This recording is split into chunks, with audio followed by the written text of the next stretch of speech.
ట్రేడ్కు ఒప్పుకున్నాయి ఇరు దేశాలు. మలేషియా వేదికగా కుదిరినటువంటి ఈ ఒప్పందానికి సంబంధించి కీలక సమాచారం తెలుస్తోంది.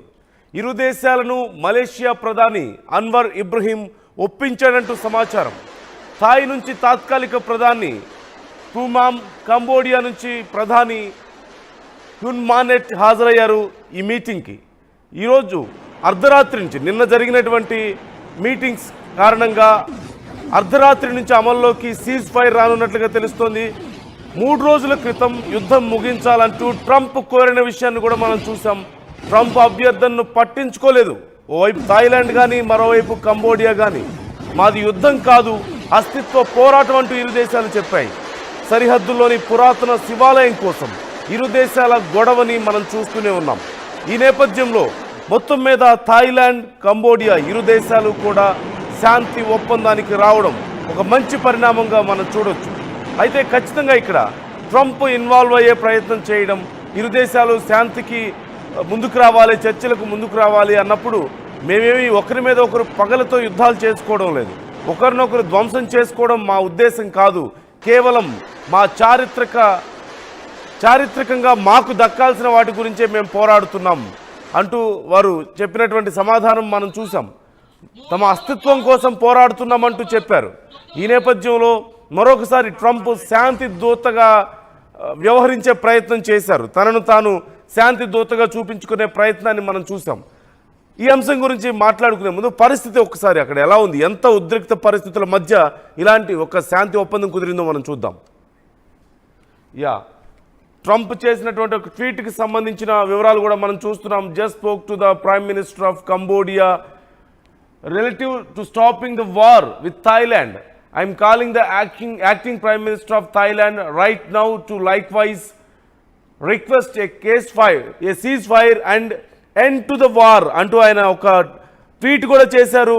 ఇక సీజ్ ఫైర్కి రండి, ఇద్దరు వార్ని ఎండ్ చేయండి అంటూ, which is currently the ragging we happen to be by considering and coincidence currently declining the trade with the both countries. సహజంగా ఇదే మాట చెప్తున్నాడు ట్రంప్. ఎక్కడికి వెళ్ళినా సరే ఇరు దేశాలతో మీరు కనుక యుద్ధం ఆపకపోతే మేము మీతో ట్రేడ్ మానేస్తాం, అంటే వ్యాపారాన్ని మానేస్తాం అంటూ ట్రంప్ ఇక్కడ కూడా ఒక ఆయుధం, తనకు ఏదైతే ఒక గొప్ప ఆయుధం అని చెప్పుకుంటున్నాడో దాన్ని చూపించే ప్రయత్నం చేశాడు. ఇరు దేశాలను ఈ ట్రేడ్ అనేటువంటి ఒక ఆయుధాన్ని చూసి నేను చెప్పానంటున్నారు. And I have told them so the call with the Thailand is being made momentarily. Call with the Cambodia has ended, but expected to call back regarding war stopping and ceasefire based on what Thailand has to say. And ఈ రెండు దేశాలకి call చేశాను, నేను మాట్లాడాను, శాంతి ఒప్పందాన్ని నేను కుదురుస్తున్నాను, seize ఫైర్కి ఒప్పిస్తున్నాను, యుద్ధాన్ని ఆపేయమంటున్నాను, ఇక ట్రేడే ఇక్కడ పెద్ద ఆయుధంగా ఇక్కడ కూడా ఉపయోగిస్తున్నానని చెప్తున్నారు. అంటే ఇరు దేశాలతో నేను వ్యాపారం చేయడం మానేస్తాను అంటూ అమెరికా చెప్తుంది. ఇరు దేశాలు దానికి భయపడిపోయి అమ్మో అమెరికాతో ఇక మన ట్రేడ్ కుదరకపోతే ఎలా అని ఇరు దేశాలు యుద్ధాన్ని ఆపడానికి సంసిద్ధులు అవుతున్నారు అంటూ చెప్పాడు. కానీ ట్రంప్ చెప్పిన తర్వాత కూడా యుద్ధం కొనసాగింది. ప్రతి చోట ట్రంప్ చేస్తున్న పని ఇదే. ఎందుకు చేస్తున్నాడు అనేది ఒకటైతే ఏం చేస్తున్నాడు అనేది మరొకటి. ఈ రెండు చాలా ముఖ్యమైనటువంటి అంశాలు. ఏం చేస్తున్నాడు, ఎక్కడ ఏ యుద్ధం జరిగినా సరే నేనున్నాను అంటూ వెళ్ళడం, యుద్ధం ఆపండి అని చెప్పడం, నవ్వుల పాలు కావడం, అంతకు మించి ఇంకేమైనా ఉందా? ముఖ్యంగా మనం చూసాం రష్యా విషయంలో, అటు రష్యాని ఏదో హడావుడిగా వచ్చి నేను అది చేస్తాను ఇది చేస్తానని చెప్పేసి పెద్ద హంగామా చేశాడు. చివరికి జరిగింది ఏముంది? ఏమీ జరగల, అది అయిపోయింది. తర్వాత ఇండియా పాకిస్తాన్ యుద్ధంలోనూ చూసాం పరిస్థితి ఎలా ఉందో. ఇండియా పాకిస్తాన్కి నేనే సంధి కుదిర్చాను, నేను శాంతి దూతను అని చెప్పుకునే ప్రయత్నం ఆయన చేశాడు. మరోవైపు పాకిస్తాన్ లొంగిపోయింది. పాకిస్తాన్కు దిక్కులేక, పాకిస్తాన్ చేతగాక, యుద్ధం చేయలేక కాళ్లబేరానికి వచ్చింది పాకిస్తాన్. ట్రంప్ శాంతి కుదిర్చడానికి ఏముంది ఇక్కడ? ట్రంప్ శాంతి కుదిర్చడానికి ఏముంది? భారతదేశాన్ని ఒప్పించే అవసరం ఏముంది? పాకిస్తాన్ యుద్ధం చేయలేకపోయింది. ఇక ఆ తర్వాత మనం పరిస్థితులు చూస్తూనే ఉన్నాం. ఇరాన్కి ఇజ్రాయెల్కి మధ్య జరిగినటువంటి యుద్ధానికి సంబంధించిన డీటెయిల్స్ కూడా మనం చూసాం. ఏం చేశాడు ట్రంప్? వెళ్ళి నేను యుద్ధాన్ని ఆపేశారు అని చెప్పారు. తర్వాత మళ్ళీ వాళ్ళు ఒకరి మీద ఒకరు బాంబులు వేసుకున్నారు, యుద్ధం జరిగింది. ఏం చేశాడు? నేను చాలా డిసప్పాయింట్ అయ్యాను ఈ ఇరు దేశాలు చేసినటువంటి ఈ పనితో చాలా అప్సెట్ అయ్యానని చెప్పి మాట్లాడాడు. ఇప్పుడు థాయిలాండ్ విషయంలో కూడా అంతే చూస్తున్నాం, థాయిలాండ్ కంబోడియా విషయంలో కూడా అదే చూస్తున్నాం. ఏం చేయగలిగాడు? ప్రతి చోట వెళ్ళడం, నేను శాంతి దూతను అని చెప్పుకునే ప్రయత్నమే తప్ప ఇంకేమైనా ఉందా? ప్రతి చోట వెళ్ళడం, నవ్వులు పాలవడం తప్ప ఇంకేమైనా జరిగిందా? ఒరిగింది ఏమైనా ఉందా? అమెరికాకి ఏమైనా ఒరుగుతుందా వీటి వల్ల? ప్రతి చోట నేను ట్రేడ్ చేయడం మానేస్తానని ట్రేడ్ విషయంతో ఆల్రెడీ భయపెట్టేశాడు ప్రపంచ దేశాలని. అనవసరంగా ట్యాక్సులు పెంచేసి ఇష్టం వచ్చినట్లుగా ట్యాక్సులు వసూలు చేస్తానని చెప్పి భయపెట్టి నానా గందరగోళం చేస్తున్నాడు. ఎందుకు చేస్తున్నాడో తెలియని పరిస్థితి మనకు కనిపిస్తోంది. మొన్న బ్రిక్స్ దేశాలు ఏదో సదస్సు పెట్టుకుంటే బ్రిక్స్ దేశాలు మా మీద కుట్ర పన్నుతున్నాయి, డాలర్ని వీక్ చేయడానికి ప్రయత్నిస్తున్నారని చెప్పి మాట్లాడాడు. అనవసరంగా మాట్లాడి మళ్ళీ అక్కడ ఉన్నటువంటి దేశాలను రెచ్చగొట్టే ప్రయత్నం తప్పితే ఇంకేముంది? దానికి వచ్చినటువంటి రెస్పాన్స్ ఎలా ఉందో కూడా మనం చూసాం కదా. బ్రెజిల్ ఇచ్చినటువంటి రెస్పాన్స్ మనం చూసాం. మాకు రాజులు ఎవరు అవసరం లేదు, నీ డాలర్ ఏమో అవసరం లేదు, అసలు సపరేట్గా ఇంకొక కరెన్సీని మనం ఆల్టర్నేట్ కరెన్సీ తయారు చేద్దామనే ఆలోచన చాలా దేశాల్లో మొదలైంది. ఎందుకు? డాలర్ చేస్తున్నటువంటి ఇలాంటి వికృత విన్యాసాలు అంతే, ఏం లేదు. అమెరికా డాలర్ కానీ అమెరికా కానీ చేస్తున్నటువంటి అక్కడ ప్రభుత్వాలు ఆ నాయకులు చేస్తున్నటువంటి ఈ వికృత చర్యలే. మాట వినకపోతే ట్యాక్సులు పెంచేస్తారు, మాట వినకపోతే ఏదో ఒక రకంగా యుద్ధాలు జరుగుతున్నాయి, యుద్ధాలు జరిగేలా వాళ్లే చేస్తారు, ఆయుధాలు వాళ్లే అమ్ముకుంటారు, మళ్ళీ యుద్ధాలు మేమే ఆపామని చెప్తారు, ట్రేడ్ని మేము ఆయుధంగా వాడుకుంటున్నామని చెప్తారు. ట్రేడ్ అనే పేరు చెప్పి ఇష్టం వచ్చినట్లు ట్యాక్సులు వసూలు చేసి వాళ్ళని అణగదొక్కే ప్రయత్నం చేస్తున్నారు. ఫలితంగా ఏం జరుగుతుంది? ప్రపంచ దేశాల్లో వ్యతిరేకత వ్యక్తమవుతుంది. సరే, ఎందుకు చేస్తున్నాడు, ఏం చేస్తున్నాడు అనేది మనం చూసాం. ఎందుకు చేస్తున్నాడు అనే ప్రశ్న వచ్చినప్పుడు కేవలం ప్రపంచ దేశాల ముందు చరిత్రలో ఇంత గొప్ప అధ్యక్షుడు ఇంకెవరూ లేరు అమెరికాకి, ప్రపంచ దేశాలకు ఆయన ఒక ఆదర్శంగా చెప్పుకోవాలి అనేదే ఆయన తపనగా కనిపిస్తోంది. నోబెల్ శాంతి బహుమతి సాధించి చరిత్రలో నిలిచిపోవాలి అనేది ఆయన తపనగా మారింది. కానీ ఏం జరుగుతుంది? నిజంగా దానికి తగ్గట్లు ఏమైనా జరుగుతుందా? సగం ప్రపంచ దేశాలను ఈ యుద్ధాల్లోకి నెట్టేది అమెరికా కాదా? వాళ్ళకి ఆయుధాలు అమ్మేది అమెరికా కాదా? తిరిగి ఏదో శాంతి నెలకొల్పుతామని చెప్పుకోవడం తప్పితే ఇంకేమైనా ఉందా?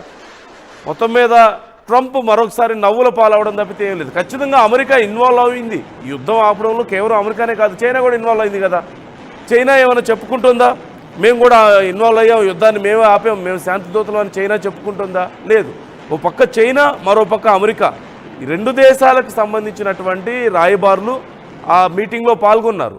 మీటింగ్లో పాల్గొని మాట్లాడి చర్చించి మొత్తానికి సీజ్ ఫైర్కి ఒప్పించారు. కానీ చైనా చెప్పుకోవడం లేదు, అమెరికా మాత్రం చెప్పుకుంటుంది. ఒక్కసారి అక్కడ సిచ్యువేషన్ మనం చూద్దాం ఏం జరుగుతుంది.